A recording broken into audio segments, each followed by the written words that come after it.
In 1990, democracy resumed in Chile. At the time, there were high degrees of economic inequality, as well as inequality in learning in Chile's schools. This was especially marked in rural and poor urban schools. The first major education policy of the newly democratic government, the Aylwin administration, was the Programa de las 900 Escuelas, or as we'll refer to it, P900.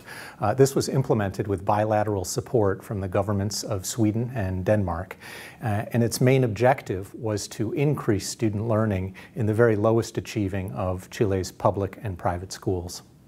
P900 had three major components. These included materials, workshops for training of teachers, and also after-school tutoring workshops. The first of these materials included several subcomponents. One of them was basic repairs to classrooms. The second was the distribution of student textbooks in the primer ciclo, or grades 1 to 4.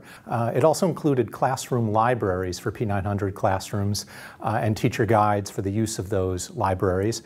And finally, it included a learning corner, a rincón de material didáctico, along with suggestions for its use. The second major component included talleres de perfeccionamiento, or training workshops for teachers.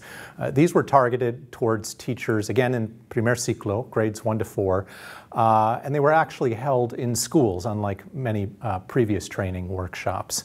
And they were focused exclusively on teaching methods in language and in mathematics. Finally, the third major component of P900 included after-school tutoring workshops, and these were called talleres de aprendizaje.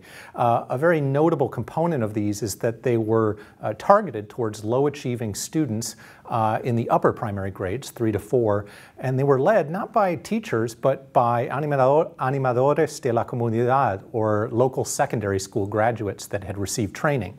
And these workshops were held 2 times a week for about 3 hours apiece. P900 was not available to all schools. Rather, it was targeted towards the lowest achieving primary schools in Chile.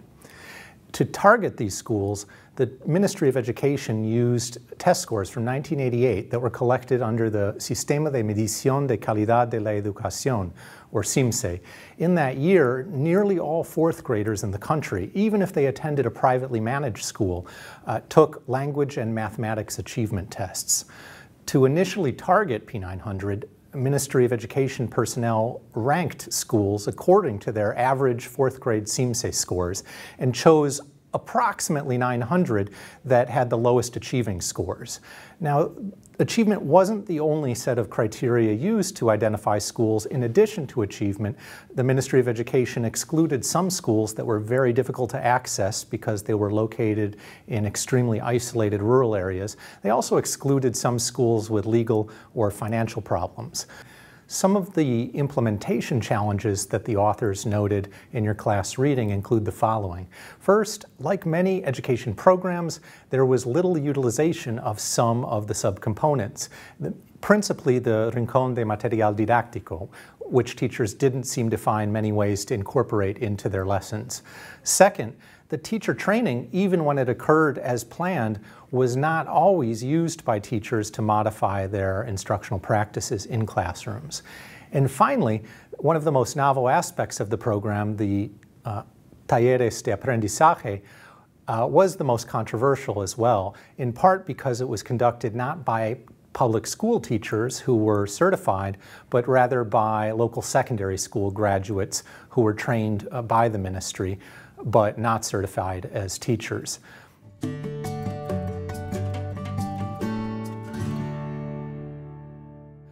In addition to some of these implementation challenges, there were effects on student learning despite the challenges. It involved comparing schools just below and just above the cutoff, which were very similar to each other but for their receipt of the P900 program.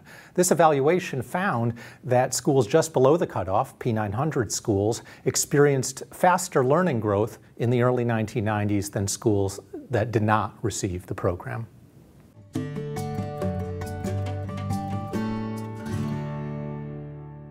The first was related to education funding that was available immediately following the return to democracy in 1990. This bilateral aid was provided by Sweden and Denmark. The second factor was a strong private sector education research and development program that went on even during the authoritarian regime of Pinochet. This provided many good ideas, including the talleres de aprendizaje that became important components of P900. A third factor is the existence of good data.